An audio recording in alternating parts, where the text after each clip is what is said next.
Oh, hi. I didn't know if anyone could see me. Oh, shit. Is this, Um, is this screening still going on? I think the people are wrapping it up right now. I think that I just finished.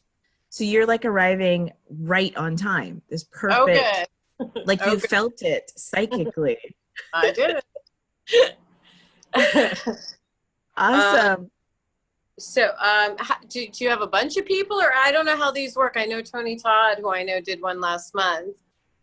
Yeah, so as people are coming back from the movie, and I think we're live actually right now, that they will join us after they're all done. But I mean, we can just begin our conversation. Are they Uh, seeing us now? yeah. Oh my God. All right. Let me focus then. Hi. Thank you so much for joining us. Thank you. I appreciate your time. Thanks for having me. It's kind of amazing to me that people still dig this movie. Are you kidding? This movie is like, first of all, like it's every teenage girl's like rite of passage. Like I feel like every teenage girl, you either like a craft girl or like you're not. Like there's like, Yeah, and I can, that's and true. I can only like fuck with craft girls. Like if you're a girl that was into the craft, then we're gonna be friends. But if you're not, like clearly, like we're not gonna kick it. You know what I mean? Well, one thing I think is interesting about that and why it resonates so much, I think, is you said girls, right? Like not even Yeah. women, but girls. And because I'm always amazed, no matter how much I grow up, like teenagers love me, and I'm like, huh? But it's girls. And the reason the craft resonates, I think, is because it's a fun movie, right? Like it's just fun, but also the analogy between female burgeoning sexuality and Mm-hmm, our mm-hmm, power, we feel mm-hmm. more powerful as we begin to understand that this and this and these and this combined with this equals something other Right. than what our experience had been before that. So that's why I always say with the craft, if you notice, like as our powers get stronger, our skirts get shorter. I mean, Yes. that's just movie bullshit, but at the same time, it is a good analogy for how scary women, girls become to men, patriarchy as they feel their power. So, Right. Yes, I didn't even really think about that because all I could think about was how every like piece of clothing that's in this movie is now back in fashion. I know. Uh, I know. I guess I wish I'd kept more of my stuff, but at the same time, I'm fine. I actually liked our 90s style. The thing is that's funny is when you shoot a movie, the clothes, right? You don't yeah. realize you're shooting a moment because you're Right. living through it. Like a lot of people, younger people I know really idolize the fashion of the 90s. And I'm like, we didn't know it was fashion. It's what the fuck we were wearing. I don't know. I mean, that kind of like witchy sort of a look, that sort of black kind of, but it's like a very West Coast gothy kind of a look, you know? That's a good point because I'm from the East Coast and Yeah. New York City, and I'd moved out to California maybe 4 years before I got this movie, 3 or 4 years. And you're right, it's a very West Coast because on the East Coast we wouldn't even fuck with the blips of color that they had. It would have just been 100%. You guys probably know this already, but I just read the other day that like steampunk is when goths discovered the color brown. And I was like, that's a little true. I'm sure Yeah, it's an old joke, but I was like, that's a little true because the outfits are sort of similar. right, right. Yeah. Are you getting into steampunk at all? No, I'm not into steampunk per se or anything like that. But what I do like to do, and I'm going to throw this out because we are still in the middle of a pandemic, right? And it's been Mhm. really hard for everybody who isn't a required worker, essential worker, who doesn't have a job to what to do. So I've been filling my time with writing Oh, scripts. I'm nice. working on scripts and another book, but also sewing. I've always Yes. sewed off and on just for fun. It's very meditative. I used to make paper collages, and sewing is very much like collaging or Hmm. putting together a puzzle. So I have been sewing these weird old timey outfits that are not steampunk as much as they looks like I'm going to go to lunch with the queen, like these Yeah, old timey outfits, and I I love just it. it's fun for me, and it keeps it like I'm developing a skill. So when the Right. apocalypse comes, I can be the one who makes the clothes. I guess. Oh no, we're so close to the end times. I'm getting so nervous. Yeah, we are. Yeah, we Oh are. my goodness. So I have to ask you though, how are you throughout all of this stuff? How are you handling the world Oh, right now? pretty fine. I mean, again, luckily I'm a grown up, and I think that has helped me. I think if I was younger, I would be really freaked out by everything. And it's not that I'm not really freaked out by everything. Yeah. It's just that I kind of understand that I don't know what's happening, and flipping out, is I think for me, because I'm someone who can control my flip outs, is a cop out for me. There are other people who can't control their flip outs, right? It's just like, that's different. I'm not talking about that. What I'm talking about is the few of us who can control it, then it's your fucking duty to stay calm. Right. And grounded, and try to walk as gracefully through this uncomfort and discomfort that we're in. That's how I look at it. And again, I'm sure if I was, in high school, I would have a different mindset. This is just from a lifetime of living where I overstand that a lot is happening, and a lot of it I don't have information on, right? So all I can do is be a little calm and stoic, and do things that calm me down, rather than engaging in things that make me super upset and like this. I'm not saying I don't feel sad. Like I live in a neighborhood in Los Angeles that definitely saw some action, and it was hard, watching this beautiful protest and then seeing this terrible destruction come after it by different people. So I'm not saying I don't have moments that are up and down or reapiness or this or that. I do. I just try not to judge it, and I try to let it go. Yeah. That's me though. No, but that's great, because you can't sustain the freak out, I think it makes us sick when we are that fever pitched and anxiety all the time. It leads to, not to sound too hippy dippy here, you guys, but it leads to disease in our bodies. And I think there's a reason why. Granted, I have a ring light on right now, and I'll keep this shit on, because if you fucking 20-year-olds can have a ring light, so can I. But it's all natural. Like, I don't do any Botox or fillers or things like that women my age do in Hollywood. What I do is I'm 1,000% serious. I don't even wear a goddamn weave or any of the things the other girls have done. What I do is, when I assess that as I've grown older, and this is really valid for you guys who are teens and 20s too. I know it's maybe a little boring, but I just thought, how do I feel when I eat this thing, or do this thing, or see this person, or whatever it is? And then I try to roll with, energetically, I don't feel very good if I eat that thing or see that person. So I try to, when I can, do the right thing for my body, for sure. So I don't eat meat. I don't eat dairy. I'm luckily not a drinker by nature. Like, I just don't like liquor. It doesn't agree with my system. I do smoke some weed. That's my anti-anxiety medicine. But but that's for me. It is not for everyone. And I always say that because sometimes if you have schizophrenia, we can exacerbate that, right? So that's why I'm never saying you should do what I do. What I'm saying is, though, I've found what I think works for me. I mean, and I encourage other people to do the same, to use your intuition to figure out what works for you, because my goal is to see where all this goes naturally. First of all, like, I can't even. Okay, whatever you're doing, you need to write that in the book, because I need to know everything from sun up to sundown. That's because very kind of you. A lot of this is the ring light, though. Like, let's be real. I'm saying lighting is the key to everything, people. Why do you think movie actors look so good? Because someone has spent 2 hours rigging 20 lights around them to make it look like sun. That's the truth. You are, like, gorgeous. Like, when I was telling everybody that we were going to be talking, everybody was just like, oh my God, I have such a crush on her. She's so gorgeous. She's so, and like the fact that, like, and I think that also it has to do with the fact that you have such a great energy. You know what I mean? Like, we haven't met before. Energy is a huge part of it. That's why I bored your audience, because I'm sure they have questions about the craft. But that's why I bored them with, like, eating and things like that, because as much as I love a box of donuts, and I fucking do, I love baked goods so much.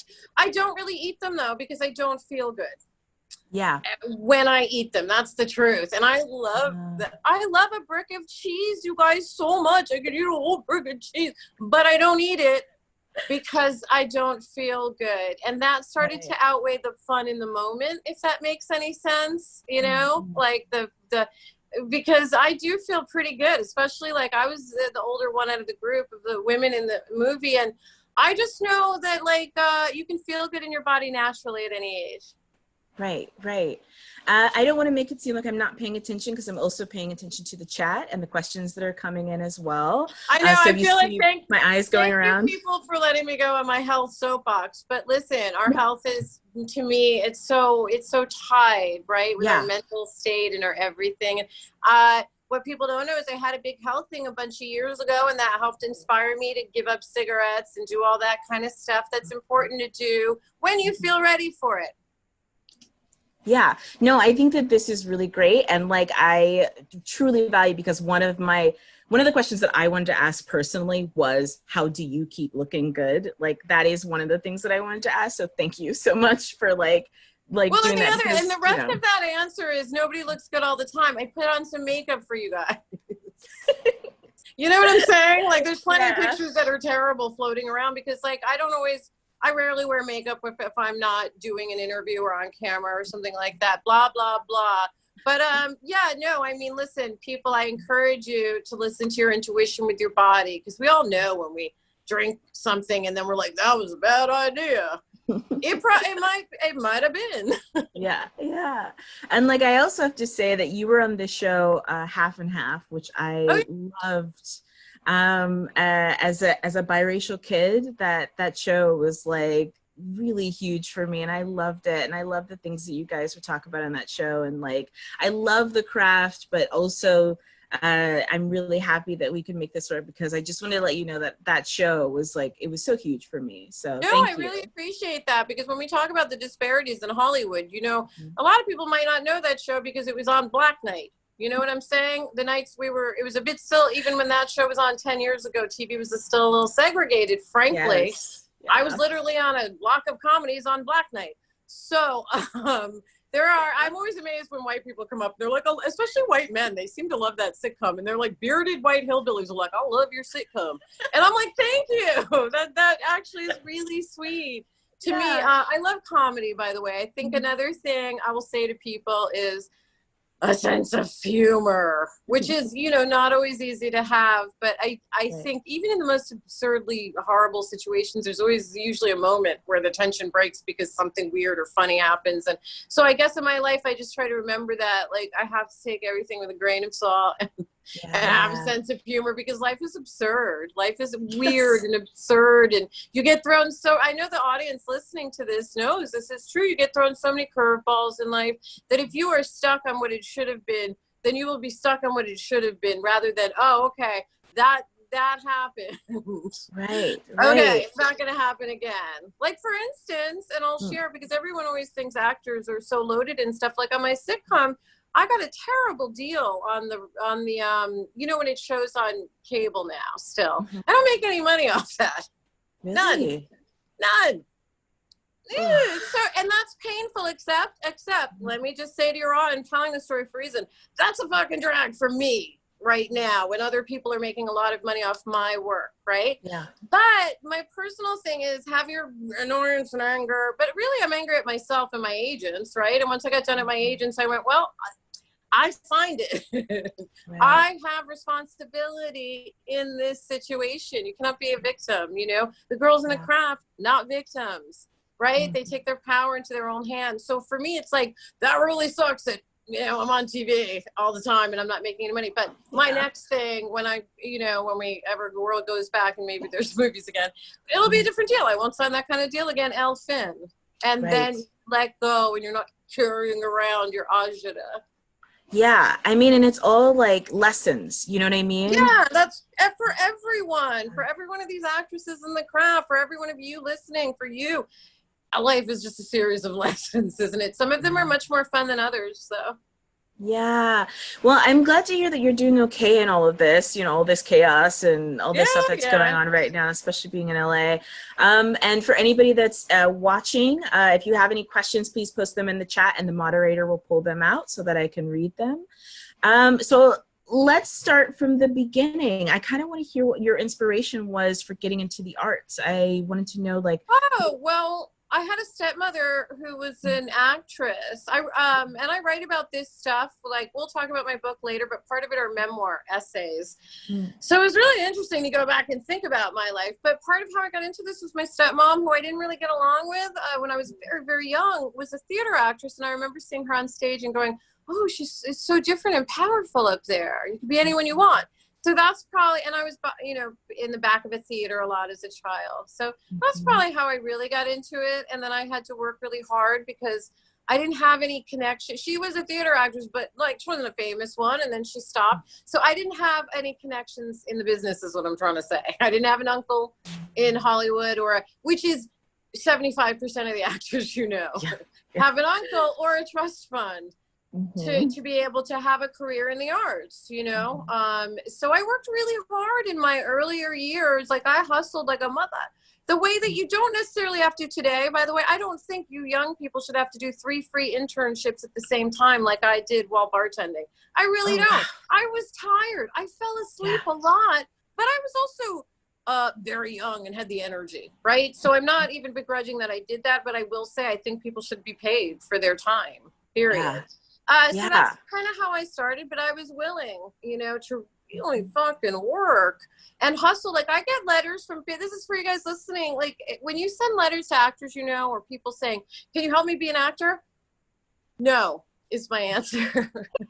Because that's what you've sent. Like, here's the crazy thing. If you want help from someone, send a proper letter, email, whatever, DM, whatever it is, but you introduce yourself. And then you tell them I've already taken this class and done this thing. And you sort of say, let people know why they would want to invest their time. Because people like me and many, many way bigger people like Quentin Tarantino, I don't know him well, but I was with him in a group of people and someone came up, said, hey, this is my film. Would you watch it? And he went back and watched it. And sometimes I will click on people's links, but if they haven't introduced themselves or I don't give a shit. No, I got 6 million cousins who want me to help make them an actor. Why should I help you? God damn it. Seriously.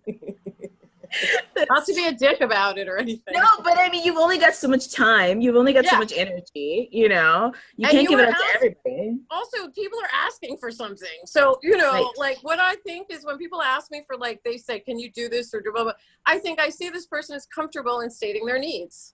That's all I know. Right.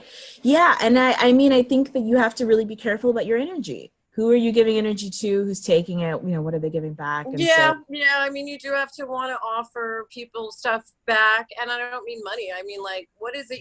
Are you a good listener or are you just taking? Are you a what? Like there's give and take and reciprocity in every situation. So, one thing I did 2 movies I've been really took a break and focused on writing this book that I've been working on, but I did a couple movies last year and I'm so bummed because I'm like, I don't even know if anyone's ever going to see them or what's happening in Hollywood now. But I think eventually we'll all kind of figure out what it is in our new norm, because I actually think we were headed in a weird direction anyway. I'm not saying we needed this. We didn't at all. I never could have called this, but I think it's an opportunity to kind of create what we want now. Oh, totally. No, this is like a cultural reset moment. Like, if that makes sense. I'm not saying I wanted it though, but it is what it is. That's what I'm a big believer in. Like, I realized like most of my pain in my life is from struggling against what already happened that I can't believe I didn't get this or this guy or this. And then like, I realized like, oh, my biggest problem is I can't believe. So how about I believe that shit happened because it did. Right. Yeah, no, I totally agree. I think that this is a unique opportunity. I mean, like even this project, we were kind of like limited to like the physical space, the physical time. Though we're not. Now we're just floating in the internet and we can do whatever we want kind of, so it's been actually a great opportunity. So it's weird, but for people, by the way, for people listening who are interested in becoming actors and stuff, it's not enough just to have a desire to be it. I mean, that's great. You have to have that, right? But you want to maybe get in a class. Just like if you were going to do anything, be a painter or a dentist or a bricklayer or whatever the fuck it is, you would have to learn a little about it. Acting and writing and artsy things are things that some people can stumble in and be amazing. Right. Amazing. Most people can, and a little bit of technique and knowing what you're doing and knowing how to listen to a director when he's giving you direction. All that's really helpful and will help you book the role as you know, more, even more so than your desire, frankly. Right. Yeah. And then, you know, and it doesn't hurt to have some charisma on camera. That's the truth. Yeah. Well, I mean, I feel your sort of natural kind of charisma. I mean, were you always kind of like a kid that was comfortable on stage and performance? Were you No, I was a very shy kid. And I again, I write about some of this in the book, but like I was in foster care from like 0 to 4, right? So that was like sort of people always think I'm like such a bougie princess, and I'm like, you can think what you want. But you know, I was in foster care, and then my dad actually came and got us. So at 4.5. So I was very shy and insular, and I still am. I'm a very extroverted introvert, meaning I can give you this energy now, but I would probably like just sit and do something very quiet and solitary afterwards. And I've always been like that, especially when I was shooting half and half. After the taping days and stuff, I would have to, actually every day, I would have to just come home and sit and be quiet. Yeah. But I'm very effusive, obviously. And, you know, like, I think I have that duality within me. Maybe it's a Scorpio thing. I don't know. Oh, are you a Scorpio? I am. Oh, okay. Wait, what's your moon and your rising? I think it's like, you know what? I think I have a Capricorn rising, and then my moon is Scorpio. Like I have a lot of Scorpio in my chart. So I'm just learning about astrology now. I've known about it, but I'm learning the intricacies of it now. Didn't know much before, but I find it interesting. You know, I've always been drawn to esoteric studies. Like, for example, with the craft, and I've told this before, but I'll tell it again because it is truth, is I'd always had tarot decks, growing up, and but maybe like 9 months before, and I'd moved to Hollywood and worked a bunch, and then all of a sudden things got really slow. And I was like, oh, fuck. You know, it's the early mid-90s, and I'm like, oh, fuck, I don't know what to do. And then my TV broke, even though I only had like 3 channels. I don't think I had cable, but the TV broke. And I was like, no, I have no TV and no job. And I decided not to fix the TV or get a new TV, and just really throw myself into my stuff, which is what I do all the time with different things, by the way, because people are always like, what do you do to keep busy? And I get asked a lot, and anything and everything. Like I've been, like I said, sewing, and I've been learning about sewing and getting better at it. So that's what I've done this particular little batch of time. But at this time in the mid-90s, so my TV's broken, and I'm living in Venice by the beach, and so I just really delved into my tarot cards and started taking, you know, copious notes and and doing all that. And then I'm not kidding you, like someone came like 9 months later, my friends were over, and they were like, your TV, oh, I could fix it. And all of a sudden the TV was fixed, and I was like, that's so weird. And then the craft script showed up like a week or 2 later. And so I just felt really prepared for it. And by the time I got it, but I also had to work hard, by the way, to get that audition because they were only reading white people at the time. And so I had to really fight and elbow my way in. Originally, that character, Rochelle, was bulimic. She wasn't black. Right. She was bulimic. There wasn't any racism. It was just she was bulimic. And so anyway, you know, I just really had to, I've always had to work the angles a little bit. There's times when I stop because I'm tired, you know, like in a way having a break from acting, which happened because I got sick. And then my team disappeared, on my agents and stuff disappeared. But out of that, which was terrible, but out of that came a little break from acting, which I didn't really mind, and writing a book and doing other good things. And so, you know, again, it's weird when things go this way. Sometimes I've always thought I was going to write a book. So this is the perfect timing for that. So anyway, back to the craft. The other thing about shooting that. So when we finally screen tested for the movie, cut to like 4 auditions later, 5 auditions later, and we have a real proper screen test. By that I mean, normally when you're an actor and you audition, you were just in a little room with the people across from you, and you're reading the scene, blah blah blah blah, or you're, you know, not reading it, you're remembering it, acting it, reciting it. Anyway, this was like on a sound stage with a film camera and like a whole huge big screen test. So that with Firuza and not Nev, and Robin was in Bonnie's role, and someone else was testing for Nancy. No, not Nancy. What's her name? Sarah.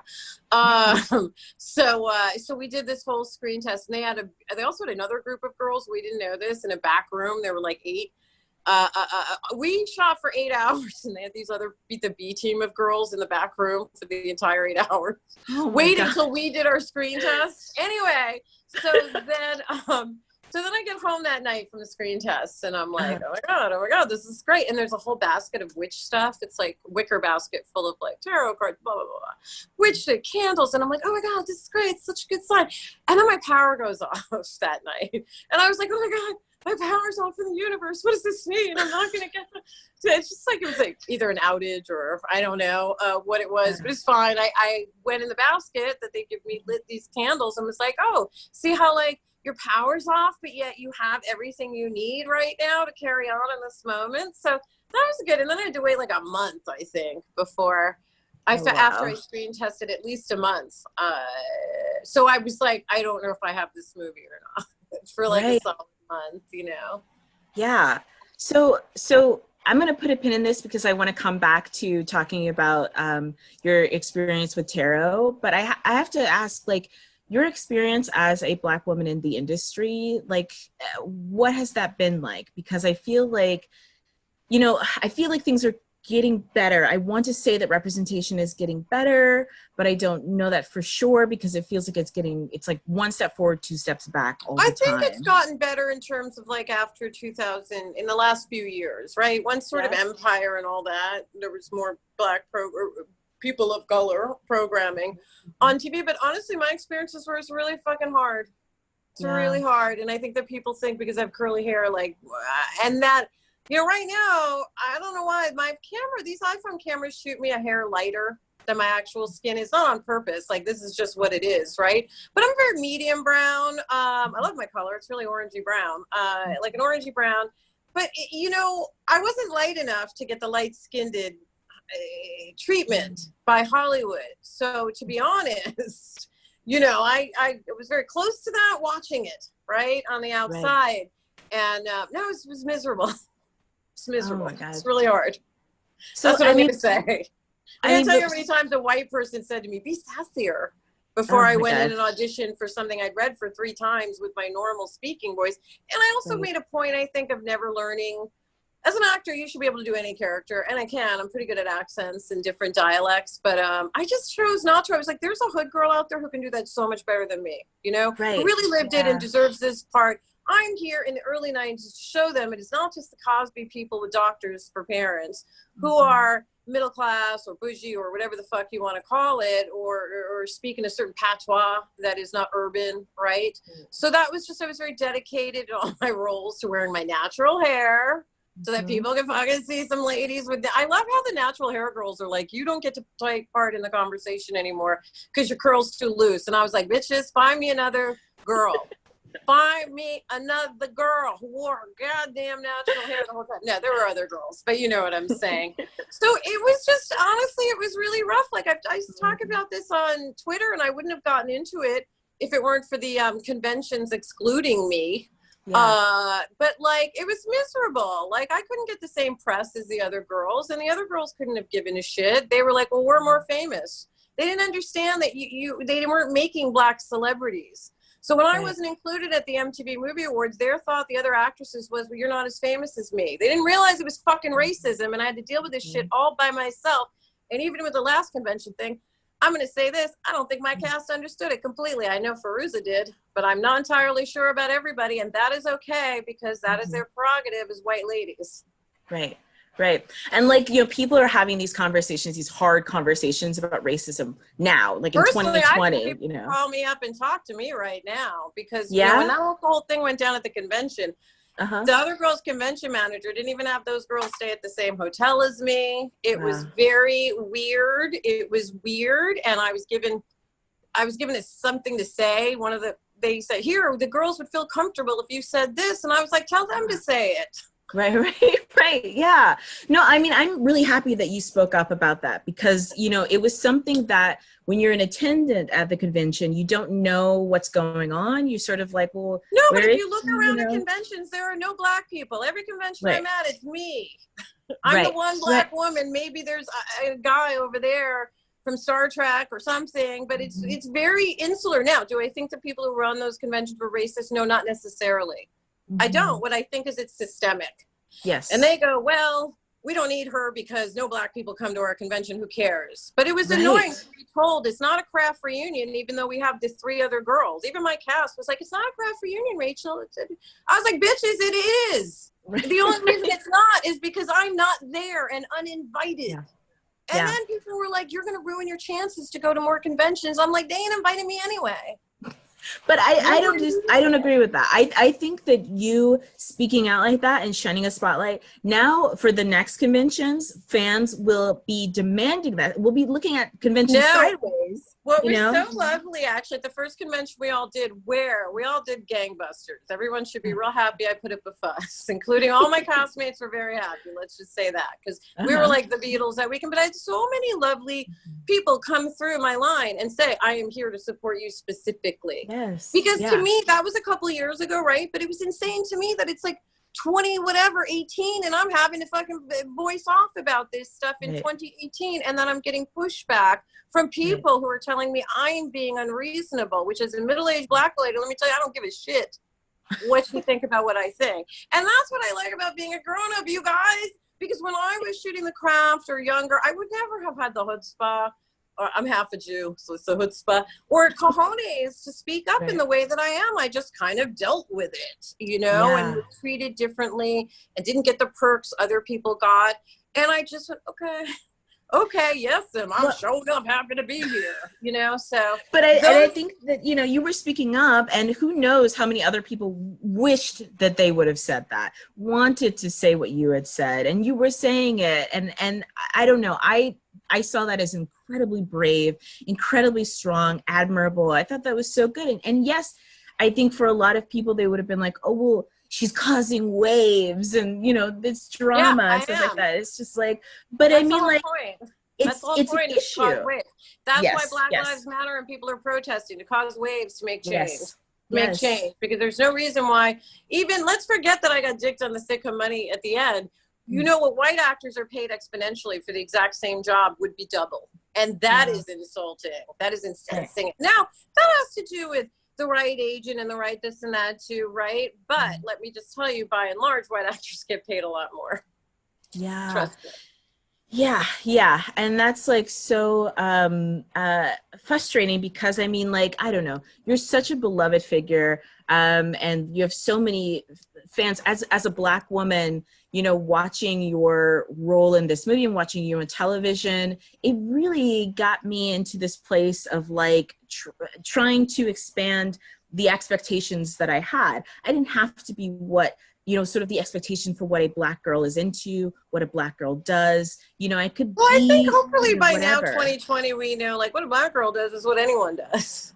Right. What any girl does, right? And I'm also very lucky that other women came along, obviously, and paved the way for me, were it not for Whoopi Goldberg being so weird and herself, I can't believe I've never done a movie with her. I love her so much. But like, people like that, or Rae Dawn Chong even, who came along with her curly hair and those big movie roles in the 80s, was the only one, or even the Cosby Show, forgetting Bill, but the variety of actors. So a lot of people came way before me that helped pave the way, and maybe I will help pave the way for other people, make things a little, like I think recently Showtime, just the other day, and this happens, when they list the craft in the movie things, they put up the picture of the 4 of us, but they never put my name up. So I've started saying, put my name up, because what I want is Black people and white people too. But people, when they looked that up, to know the Black girl had a name. Yeah. First of all, she had a fucking name. And second of all, it was important enough to give her a credit. Because when you take the credit out, what happens is 10 years from now or 20, when nobody cares about the movie, people look and they see the Black person. That's just the Black person.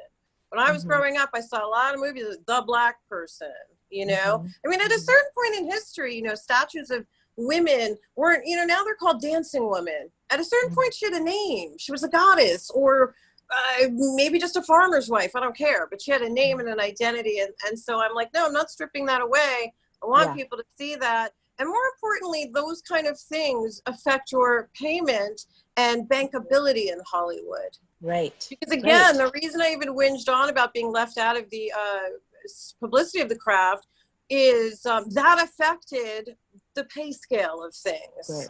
Right. And that is most Black actors were left out of the publicity because people went, well, Black people don't give a shit. Black people like the Bible. They're not going to like this witchy movie, which, by the way, is not untrue. You don't know how many actresses came up to me and were like, Black actresses were like, I didn't want to audition for that role because, you know, witchcraft. I was like, don't worry about it. It wasn't yours. Like, it's all good. But I mean, like, this is a really important issue about like representation, you know, like how important representation is in media, and also how it ties into like systemic oppression, right? Because if you don't have that sort of representation, then the pay scale is off, and then the jobs, you know, and that leads to, so it's not like these little small acts of like, no, it's all these microaggressions add up to yes. not owning houses and not owning money and not having the same money in the bank that your white peers do. So right.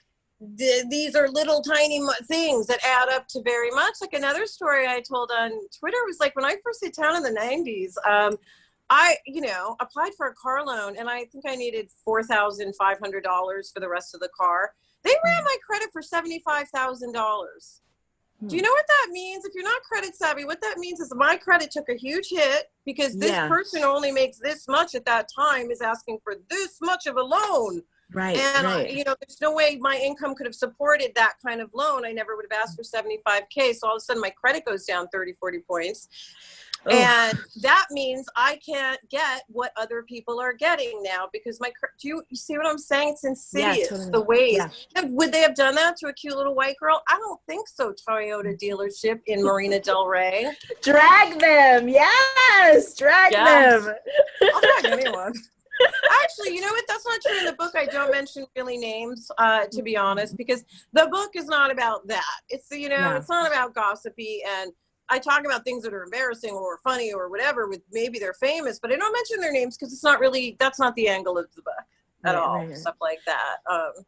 So can we talk about the book? I'd love to know what is the premise of the book and what do you talk about inside of it? Oh, well, it's called True Heart Intuitive Tarot, and it's a tarot book with a, you know how like you buy, maybe some of you don't, but if you've ever bought a tarot deck, they're the books that come in them are like this big and sort of hard to understand. So this is a whole like 270 page, 80 page book that I've written out interpretations for the cards, as well as just a way to explain tarot. And what I really like is some of my religious friends or other people I know have always been scared off by tarot literally said, oh my God, you broke it down in a way where it's like not scary and it's not weird and it's not devil, because even if you're super religious, the images on the cards are from the Bible. If you notice, that's the Tower of Babel. That's an angel. There's nothing out of alignment with Christ consciousness with a tarot deck. So in the end, for me, I'm very into Jungian tarot, meaning Carl Jung. It is a way to, Carl Jung said, and I'm paraphrasing, but the best way to determine or to predict the future is to understand that the present evolved from the past. So for me, tarot cards are amazing. Like, because what you see in a card, and I can look at the exact same card, we're going to see two separate things. So that's the idea, is what does it spur viscerally in you? And then I talk about an actor's way to kind of learn the cards a lot easier than, nobody wants to memorize 78 cards. So there's a way to lock into the cards in an emotional way, the way an actor would learn a line or a character. Because when we learn lines as actors, we're not learning just the line. You can't just like, what am I trying to say? What is the emotional intention behind this line? You're locking in the emotion more so than the line. So it's kind of similar to that with the tarot cards. And so yeah, there's also 22 memoir essays to go along with the 22 major arcana cards, and it's with a big major publisher. So I'll be talking a lot about it on my Instagram, but it's already for sale on Amazon right now. And quietly, like, we're starting a big pre-sale launch, I guess, in 3 weeks, but some of my friends have slipped onto Amazon and bought it already. And then I also do a 2 times a month to kind of go along with the tarot book, but I keep it quiet. Like, I never talk about it on my Instagram or anything, but I also have a Patreon where I do 2 streaming workshops, tarot workshops a month. And I think I kept it really inexpensive. It's $20 for 2 streaming workshops. And if someone can't afford that, don't join. I get it. Money's tight. It's a pandemic. But I think that $20 is pretty good for 2 streaming workshops with me. And we talk about the cards. And like this week coming up, I'm going to talk about a spread and how to really understand it. Because again, I look at it this way, literally for me, tarot cards are a shrink in a box. Seriously, so many people, and this is why, like, you know, I think you can tell in talking to me, I think mental health and self-help is really important, you know? And so many of us like call up our friends, dump all our, and I've been guilty of this myself. I'm not judging anyone, but so much going on. And we call up in the middle of our panic and call them, dump all this shit, you know, so much so that I have some friends, like, I understand I don't take their call. I wait 4 hours later because I don't want to live through the agita. I can listen to when they've calmed down enough to talk to me, but I can't live through the minutia of someone's brain with them as something, unless you're my boyfriend and I'm fucking you. But like, other than that, yeah. So it's a lot. Tarot cards are an amazing way to just kind of understand, like, break it down yourself and help you think about things yourself, so that when you go and you talk to your friend, it's a little more reciprocity within the conversation, and you have calmed down enough that you are not just using your friend in a codependent way to dump your stuff, right? And I know it sounds harsh, dump your stuff, but we know what I'm talking about, right? We've all done it, or we all have friends like this, and then we go talk shit about them. And what I'm saying is, everybody's hurting. I don't want to talk shit about my friends. I want to help them help themselves, just like I help myself. You know, the other thing I think, and I wonder if I wrote about this, but I hope I did. I don't think I did, which is that everyone out there, if you're struggling with stuff, learn what your cool down point is, right? Like, if you flip out, which I'm an actress, I can't believe I'm stoic through this pandemic because I'm normally hysterical. But I learned my cool down point, which is somebody tells me something that hurts my feelings or disappoint, whatever. It's an upset. I didn't get whatever it is that upsets me. Something upsetting happens. I've learned that if I wait a couple hours before responding or reacting or, you know, then I'm able to kind of be better as a person, as opposed to being in a reactionary space. So if your cool down is 5 minutes, great. If it's 2 hours, great. If it's 6 hours, fine. Just learn what your cool down point is, because you will probably not burn as many bridges. Yeah, I mean, I think that's a really great, I've never really thought about using the tarot like that before, as sort of this, like, as sort of a workshop with yourself, with your psyche. Yes! Like, people, I guess some of the craft people are probably going to be super disappointed. I don't have a super witchy take on stuff, right? I do believe we all have insane intuition. Some of it's buried, right? And it's about untapping it. And some of us are more in touch with it, you know, than others, et cetera, et cetera. But it's there for everyone. That's why I wrote the book, because I realized, like, this is a really great thing. It's really helped me. It's helped a lot of people I know. I know some people maybe rely on it too much. That's not good either. To be honest, I haven't done tons of readings through this pandemic because, like, it is what it is. Yeah. You know what I'm saying? Like, people, you do one spread, like the reason I do the streaming workshop, by the way, where I do readings for people during the stream, because I can bring them up into the thing with me, is, you know, well, I don't know. There's so many things about it that I actually love, but like I said, for me, it's having them realize in that moment that they are in control. Everybody, do you understand? There's like a bit of to me, there's a bit of a pandemic in America these days with, like, and maybe it's a generational thing. I'm Gen X, so I know I should just shut up. But I have a couple of, you know, friends, and, like, they kind of subsist in a victim space, and that's part of their identity. Now, I'm not even saying people have truly been, like, that's different. Like, they got to work at, I'm talking people whose lives have been pretty good, but it's just easier to stay in the victim because, so what I think the cards are so good at is not saying, you're being victim, you asshole. No, but gently going, hey, look, there's another way to look at this that will help move you forward in your life in a healthier way and set some new patterns, you know? It's all about unlearning the patterns. Our parents taught us great patterns and shitty patterns. So it's kind of about unlearning some of that stuff and relearning. That's how I look at it. I mean, like I said, I'm an actress in Hollywood, but that's what keeps me sane, is knowing that, like, who I am, despite the fact that actors, when we're on sets, are treated like, you know, don't get me wrong. I think I'm very special, and I am. But I also understand that so are other people, right? So. See, I love, can I also say sidebar though? I love that you've been in LA for a while, but you still have this New York oh my God, when I'm tired, my New York accent comes out. I only got like 4 hours sleep last night. I can't believe I'm not talking like this. Like, forget about it. But every time that you say agita, I'm just like, yes. Oh, is that like a New York word? I've never heard it outside of New York. I've never heard it outside of New Jersey or New York. I finally trained myself to stop saying, listen, not for nothing. But you guys, like, people are like, what are you talking about? I'm like, not for nothing. And he didn't like understand what I was talking about. And I love it. I love it because you have like this perfect, 'cause, you know, everybody's like, you're either New York or LA, right? Like it's like you can never like both. You have to choose one or the other. But yeah. you're like this perfect mix of No, both like LA and in New York half energy. baked, when I say hot dog, like I'm really saying hot dog because that's how it's like actually for in the craft, you know, the mirror, there I go. Mm-hmm. You know, the, I have to do this when I need to speak properly. You know, the mirror scene in the craft, we're in the mirror. And literally Andy Fleming, director, goes, cut. And he's like, Rachel, what is that? And I'm like, it's a mirror. And he's like, no, what is that? And I'm like, it's a mirror. And he's like, it's a mirror? Because I think my line was the mirror. And they were like, what are you saying? And I was like, the mirror. I love you also do it in horror noir where you keep every time that I think about that saying it, I always like horror I have noir. to say horror noir. So if you guys haven't seen, it's horror. You know how in my real accent it's like horror noir. Yeah. Like, I was in this movie. It's called horror noir. Horror Noir is a documentary on Shudder. It's really good, you guys. It's super fun. I think what it does great is parallels the lives of people of color with horror movies, right? And our lives with the horror sometimes that people have experienced. Parallel between that and horror movies, but it also introduces you in a funny way to plenty of movies you haven't heard of. I'm in it. Listen, when I did it, I was like, sure, you guys, I don't know. And then I was shocked at the premiere because it was good. Like, it's a really good documentary. Yeah. That's before all my hair broke off, but it's growing back. That's what you have to do. Like, oh, my hair broke off. You just gotta be like, it'll grow back.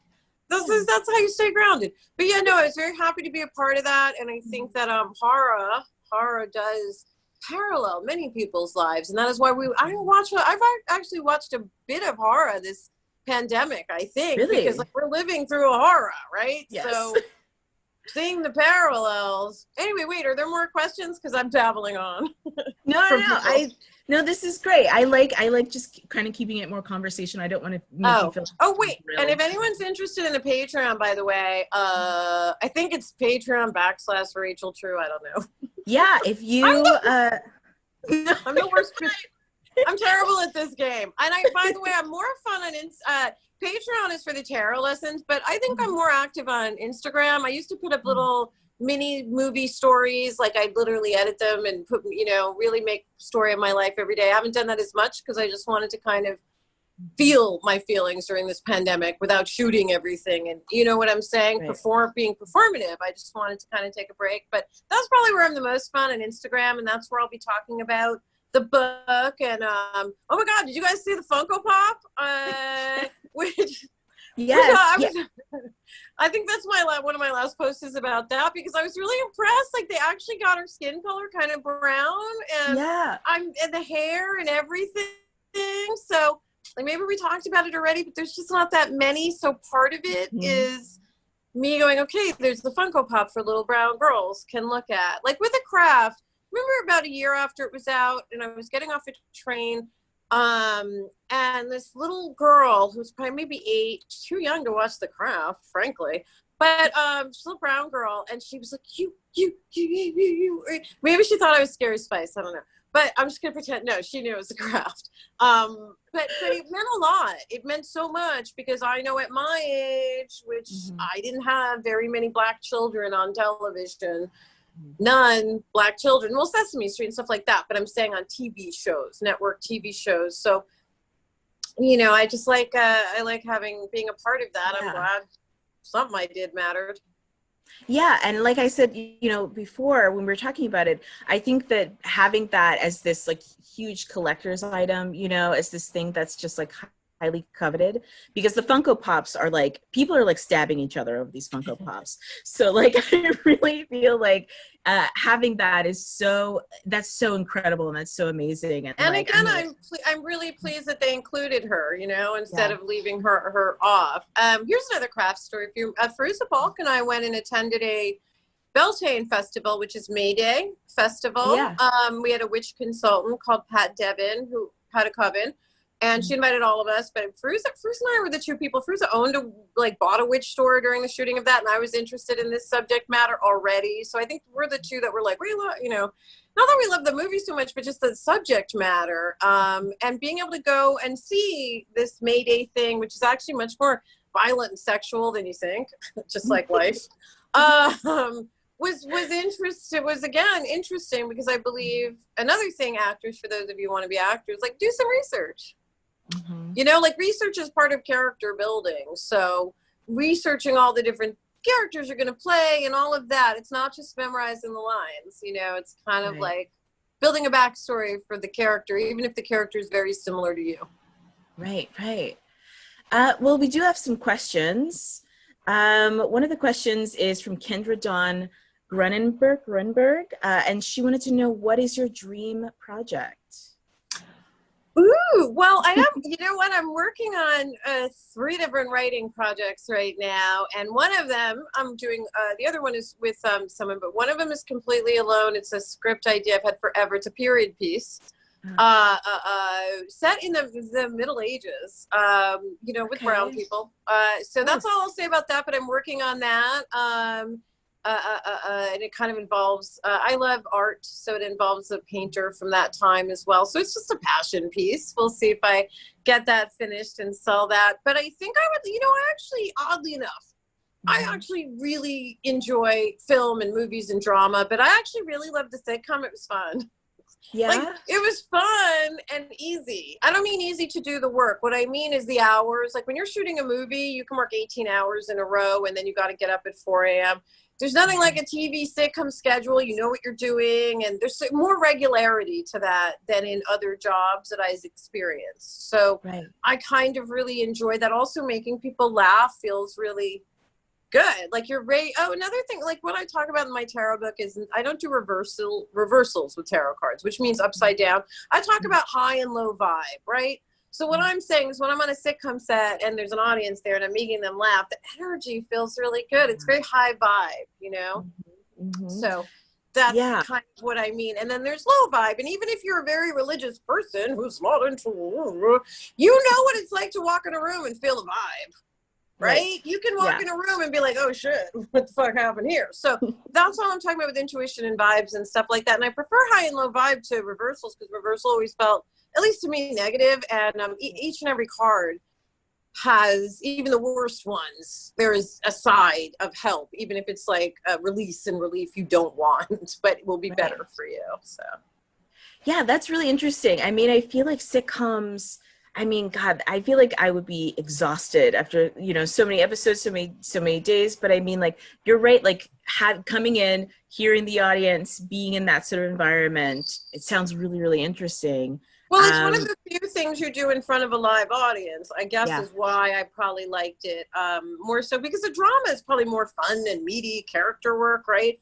Sitcoms, like, hey, what's up, Dee Dee? But performing in front of an audience is super fun. It's closest thing to stage work, which I haven't really done many of. The first thing I ever did was a film, other than like my friends who started in theater. Like, I was like, I'm going to go do the pictures. So,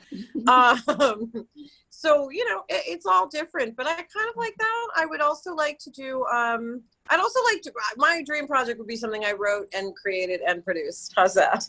Nice. Yeah. Well, I really hope, because, I think that, of course, movies will come back because we need stories. Like, storytelling will never come. Actually, what I hope happens, and I'm probably in the very small minority here, is I think since 9/11, I love superhero stuff too, but I'm super saturated at this point, and I think it was a direct reflection to how helpless America felt in 9/11. That's when superheroes and heroes, all those things became super. It's okay. Now we want small, intimate stories again. I do. I'm sorry. I mean, I may be in the minority, but I came in the 90s with small indie films or big budget films, but they had these stories and dialogue, and it wasn't just superhero stuff. And again, there's a place and a time for that, but kind of like, I remember when news shows became popular on TV, and every night out of the week there wasn't as many TV shows. It was like Dateline and news shows and news shows and news shows, and now it's like superheroes. So I wouldn't mind getting back to storytelling. Yeah, no, I think you're absolutely right about that, because you know, you think about how many people have to be on set for those films, and it's like a crew of like, it's like a small army, you know, Yeah. and like For big we, budget stuff, it's true. Also, I don't yeah, know that we need movies that are $200 million. You know what? I mean, we do, but yeah, we don't. I mean, I know I sound insane, right? Because I'm in no, Hollywood, but I just don't know that we need so much excess, and it has to do this much money to even break even. And it just kind right. of seems like a dick pulling measuring contest after a while. So not always. There's some great movies. Like I love that Charlize Theron one on The Old Guard, Netflix. It was so good, wasn't it? so good. God, it was so good. So, but I, even that, yeah, different than a superhero one, right, right? Even though she's yeah, whatever, I don't want to ruin it for people. But it was a story. It has yeah. story in there.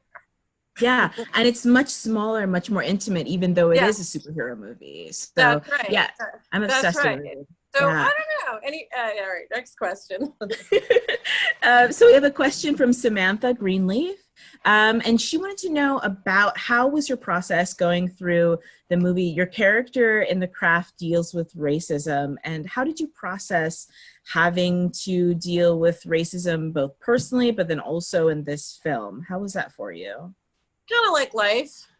I Mm, mean, to be totally honest, like I think I felt like, yeah, this is what I deal with all the time yeah. in my normal life. So I mean, but I'm, that's kind of sad to me, you know, because it's just like if you but know it's have to, true. Like like yeah. these are all.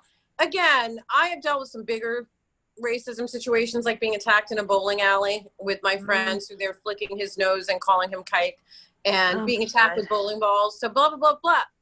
But I've also, it's probably, those are like, right in your face stuff, but Mm, it's probably the microaggressions that you deal with, you know, mm, in the workplace that sort of build up too, that are really hard to deal with. So for me with that, I was just like, yeah, this is what it's like. Yeah, there's always someone making fun of my hair or telling me it's unruly or whatever. So it was just like life. I mean, you know, like honestly, I think for any brown people at this particular time too, aren't we all looking?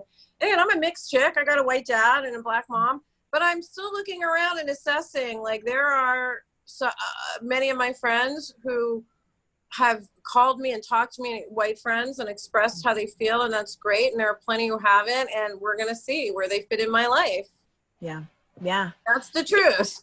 yeah. No, I think that everybody's kind of going through that right now. I mean, Yeah, like, and I think you that's know, okay to do because some people are mhm, allies, some aren't, some want to be, but they just can't get over themselves, and that's not for me. They can go work it out with someone else. You know what I yeah, mean? But to be honest, like I was isolated even on that set. I was talking. It's like Cruz and I are pretty tight. We talk on a regular basis, and I was saying to her, actually, we're tighter now than we were when we shot the movie because what I was told was, you know, you can't hang out with her, Rachel. You're the black chick. You're going to get fired quicker than anyone. My agent literally said, if you do the same things these white girls do, they'll fire you and they won't fire them. It's literally yeah. what I was told. So I already entered in like, Wow. and then I was told to stay. My agents and everyone told me to stay away from Feruza because, like, whatever she got into, if I was attached to it, I would be the scapegoat, which would have Okay. probably been true to be 100% honest. Mm-hmm. So I didn't really hang out with her. And then we're like, isn't it interesting that kind of racism is the reason we didn't connect as much then, you Yeah. know? Because it was like I'm the expendable one. I mean, literally, Right. human resources, which are the people who hire you, said to my agents, "We have another black girl. Tell her to take this deal, take it or leave it." Uh, oh my And they God. paid, and they and they offered some white boy twice as much as me for Skeet's part, who didn't end up taking it. But I was like, how am I? How am I Yeah. ever going to get ahead or catch up to my peers if I'm Right. constantly da da da da da? So I think it was pretty healthy for me to just use my normal. I'd gone to an all-white high school. My parents moved to upstate New York. It was a public high school in upstate New York, and it was a kindergarten through 12th grade where I was the only black woman. So, you know, I had Yeah. plenty to draw on. How's that? Right. Right. Wow. I mean, how do you keep positive in this industry? I mean, like, how do you keep going in this industry with I think all because I'm these, an artist first, yeah, I'm not trying to, again, when I think if there are young people listening and you want to be a famous actor, I totally get it. That's the driving force, that passion. That's great. I just think when you get to a certain point, right, you realize like it's not fame. I yeah, don't, I mean, I want to be successful in my life, all the things I do, but I'm not really chasing fame, right? So right, I want to be the best artist I can be, whether it's an actor, whether I'm writing, acting, sewing, painting, whatever it is I do.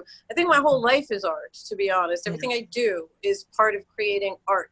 So I think if you stay true to the art and what your goal is with art and what you are trying to affect in yourself and other people, then you don't get affected by Hollywood. Also, just have to take it all with a grain of salt. Like I remember, like on my I knew this lesson already, but on my sitcom when I did half and half, I think I tripped because I'm clumsy. And one of the crew guys goes, "Don't fall, you're our meal ticket." And the thing is, it was like, and that wasn't offensive. It's fine. I know exactly what he meant. Like, you're one of the actors. If you're off or if you hurt yourself and we don't work for a week. But when he said that, what I thought is, yeah, it's not me. It's not me. It's and I think I'm very special, by the way. But what I'm saying is it's not me. It is anyone who's in that particular position. Now, I'm right, special in that I got to that position. Not everyone gets those roles or those things, but really it's anyone who's in that position is treated a certain way. And so you have to sort of learn to believe what's real and what's not, like what's smoke up your ass. And, I right. like to have good friends who aren't sycophantic. Yeah, There's that's enough of good. that on Yeah. Instagram and Twitter, right? Like Yes, yes, we all that's got true. enough internet sycophantic friends, but like the real friends. Yeah. So we were talking earlier about tarot, and I saw your video with Billie Eilish, Oh yeah. which Super was really, cool. yeah, really? Okay, that's good. That's good to know. And one of the things that I thought was really interesting is that in the past few years, it feels like the kind of non-Christian spirituality has become more and more popular and more accepted. It feels like more people are getting into, less people are getting into like hard going to church Christianity, no homosexuality and all that kinds of a form.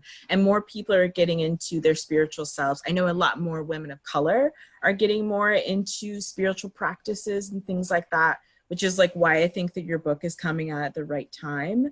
But I wanted to Hopefully, know. well, I think, listen, I'm not religious and I wasn't raised religiously, and I thanked my stepmother for that, and she said, "That was your father," which thanks, Dad. Yeah. Because but to be totally respectful, I think religion is beautiful. I think people are walking away from some of it because of the dogma. And you're right. If you're gay or trans or marry outside your color or whatever the fuck it is, you don't want to be judged on any of that. And we all know the Bible's been twisted and the words have been perverted. So what I think is it's important, like, I'm not religious at all like that. I'm spiritual, but I've read the Bible. So I would suggest people who are religious to read the actual Bible themselves to see what the words in there are, because so many things have been plucked out and taken out of context or made up, right? So I think it's great. My ultimate goal would be to have a little bit of both, right? If some of you are really into church or temple or whatever it is, or mosque, great. And this is just another thing. Here's my thing. Super religious people always say, like, God is everywhere. God is within you. Then if God is within you, why don't you use a goddamn pack of tarot cards to talk to him or her, right? Like, it's just about getting in touch with your intuition. So anything I can use to connect me to my higher self, which other people would call God, I think, right? But I guess or whatever, if you're super religious. But I think there's room. We're in the change. We're in a period of change. Tremendous change. And I think if religion is clever, it'll stick around and it'll find a way to be a part of the modern times, as it always has morphed and changed over the millennia, that we've lived through. We've gone from many gods to one god to this god, it's always going to keep morphing and changing. It's a little like science, if you ask me. Yeah, no, I definitely see that. And I think it's really interesting. I mean, I've always been really interested in spiritual practices, kind of what my family is from the South, and so what they call like root magic, which is, much more yeah, like yeah. earthly. See, I'm so northern it hurts, by the way. Like, my people aren't even southern. Every time I go down there, I'm like, what is happening? I mean, like, in my family, they're like deep South, like, so it's like Mississippi, Louisiana, those kind of. Oh, gotcha. I did go to New Orleans to do some research for my book and met with Miriam at the Voodoo Temple there, because there's actually really interesting, you guys. It's a little dry, but it's interesting information. Jaimin Hansu has a documentary on voodoo about Benin. Benin and Togo are countries that a lot of the slaves came from. When you do your DNA, you're gonna have some Benin and Togo in there. Anyway, so he's from there, and he kind of, it's a little dry, but he goes through what voodoo was to Africans, which was beautiful and not what you think it is at all. Right. To be honest. Right. So I would say watch that if you're interested, because I'm interested in all different things and cultures. I'll watch a documentary on, Judaism as well as Islam as well as this, because I want to understand how they're all different and how they intersect. Yeah. Yeah, no, I think that that's really interesting. And I think that now, because of the fact that people are sort of looking for answers, people are kind of a little lost right now, or feeling a little frantic, like what we were talking about before, that they might be looking for more of like, how can I help things? How can I help you? That is why, like, I do love tarot, because again, it's a solo thing. You can do it on your own. You get that pack of cards, which are inexpensive, and you look at it and you figure it out yourself, which people don't realize is so empowering. Yeah. And that's my one problem with like victim. Not that I haven't lived in a victim space. I fucking have. We all have. But I can't stay there, because to me it's unempowering. I do not feel powerful in a victim place for long. Right. I can stay in one, by the way, for longer than I think. But what I'm saying is eventually I get out and then I start to feel more powerful. And I think when you've been in a space of victimhood for so long, you forget, you don't understand. You start to feel that that's power. And, I'm just really big on everyone feeling their personal power, because the world is fucking crazy. Well, I don't want to take up too much more of your time, but I just had one last question. I feel like there is a new generation of people that are discovering the craft, who were not there at the time when it was released, and they're sort of rediscovering like this amazing new movie. And I wanted to know what were your thoughts on like the legacy of the film, because I also know that there's supposed to be like a new reiteration of it, but the original version is such a the other one doesn't have anything to do with me. Right. That's that. Right. But I do think, you know what, Isabella and I have giggled one time on the phone. We were kind of instrumental in helping bring witchcraft and paganism to the forefront of pop culture. We were giggling about that on the phone, because we were like, that's crazy, but that is the power of the medium of film, and I think there's room for plenty of witch movies, you know what I mean? So hopefully whatever they're working on will be decent. I don't know. It means a lot. Like, you do a movie, especially you don't have cell phones, you don't have any of the modern stuff, right? And you think people are never gonna nobody's gonna give a shit. So it's kind of amazing to me that it's endured, and it makes me feel good, because I think for me personally, as far as my own career, I've been in some weird culty stuff, like Greg Araki's Nowhere is a Sundance movie I did that has a very specific cult following, and I had a boyfriend and a girlfriend in it, and it was a very interesting, weird, kooky movie. But that I get a lot of weird, culty fans from, and then Half Baked, being Mary Jane. Like, every time there was a sushi place that would play Mary Jane all the time, and when they were like, "You guys, we're doing it for you. Do you get that?" And I was like, "No." I never once put that together, actually, because I don't sit around and go, "I'm Mary Jane." But, I've done some fun roles and fun things like that people still are interested in. And it kind of does, it tickles me, because I was an avid film watcher when I was a kid, and I loved seeing those actors. So the fact that there's someone out there who feels that way about me is crazy.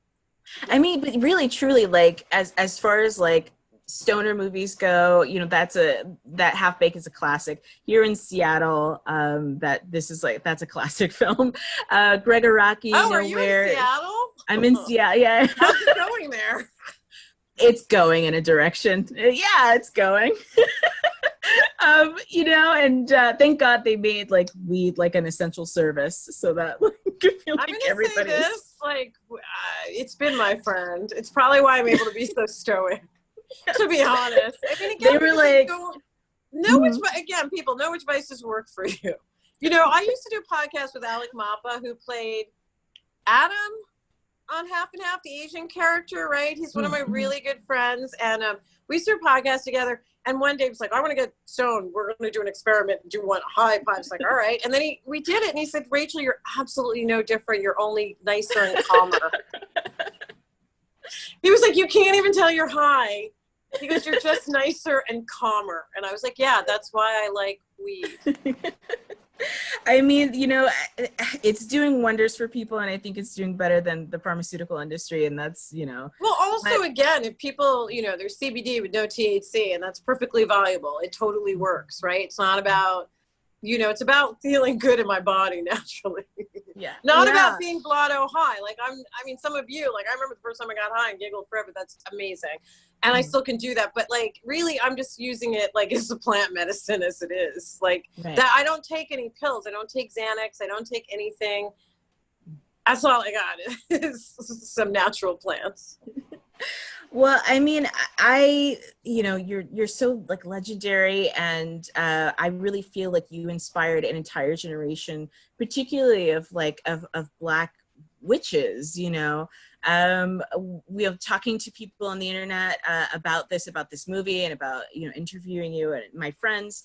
We were joking that the way our parents were afraid that Harry Potter was going to like radicalize us and turn us into witches, they should have been worried about us watching The Craft, because The Craft radicalized us. That's true. Know? For like a silly Hollywood movie, because it is kind of silly at points, it did actually, you know, spark the interest. Anyway, all right, so I want to leave you guys with some of my handles, which is on Twitter. I'm at Rachel True. That's what I am on Twitter, just at Rachel True, which I've been more active on, I think, lately. And then on Instagram, I'm at True Rachel True.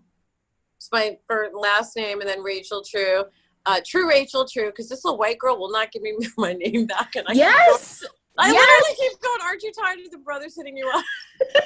I accidentally added her, and then she was like, this isn't me. And I was like, why do you have this name? There's someone. Give me my name. Give her name. Yes. I do want my name on there. But I am verified under True Rachel True, you guys. And then if any of you guys are interested in the tarot lessons, it's I think it's Patreon/Rachel True. I think, and if not, you can Google that and find it. It's Patreon. We'll try to find it. Patreon, like everyone's stuff. So those are the main sites I hang out on. We'll try to find all the links, and then we'll put them below. And then Amazon, my book is True Heart Intuitive Tarot. And so if you Google True Heart Intuitive Tarot, then it comes up, because I don't know the page for that either. Do you know when it's going to be released? Do you know? Oh yeah, it's coming out on beginning of October. I'm not sure if it's the 7th or the 15th, but it really helps me out if people pre-order it, because all those count towards you maybe having a bestseller in the first week of sales. So I guess that's why we do pre-sale. I don't know. I'm learning as I go. But it'll be out in October. So definitely September and October, I'll be talking about it more. It's a little weird time though. I mean, I hope people hear about it, because the election and stuff will be going on, but hopefully. Yeah. Hopefully, maybe we might even be let out of our houses by then. Who knows? But I mean, and if you haven't already thought about it, if you ever do a YouTube page where you do like tarot and stuff like that, like I would subscribe. Never. Okay, never mind. You know why? It's a bad idea. There's too many people on YouTube doing tarot. I watch some of them as research for the book, and there's too many people bullshitting the way. The other reason I don't like that at all. The reason I teach the workshop, so you can learn how to do the cards yourself, is when you turn on YouTube and you watch a Gemini reading, for example, there's 60 chameleon Geminis. That reader isn't picking up on your specific energy. So my feeling is it's too easy for people to go to YouTube and go, here's one saying he's coming back, and to watch that video as opposed to, you know, he's not coming back, honey. Right. You know what I mean? Like, I think YouTube readers are great, but a little dangerous. How's that? That's why when I do my Patreon, it is if I'm going to read for someone, they're literally up in the thing right next to me, and it's us, their energy. And most of it is me explaining to you how to learn the cards yourself so that you can do it yourself. I know, I'm sorry I went on a little YouTube tirade there. It's just I've watched enough to know that like a lot of people are ex-Vegas card dealers who have switched to reading tarot cards online, and it is not helping you. It is low vibe. Not all of them, but there are some good ones in there, by the way. There certainly are. So no, I'm not disparaging. There's some even I like, but what I'm saying is by and large, be careful. Yeah, I think that's great advice. Thank you so much, Rachel, for your time. Wait, one more thing. I'm doing. I'm coming out in a horror movie called Agnes. That'll be out, I think, in the fall. By the way, Agnes. Okay. It's about nuns. Okay, yes. Super excited. Can't wait for that. Can't wait for the book. We'll put all the links below the video so that people can check that all out. I appreciate your time, your words, your stories, and just you. I just appreciate your you, and I hope that you stay well during all of this. You too. Thanks you guys so much for inviting me on this, and absolutely. I hope I was marginally entertaining. Are you kidding? Yes, you were magnificent. Okay, the skin alone, just the skin alone gave me life. So thank you. All right, take it easy, you guys. Thank you. Bye. Bye. Bye. Thank you guys. Bye. I'll distract people. Thank you guys so much.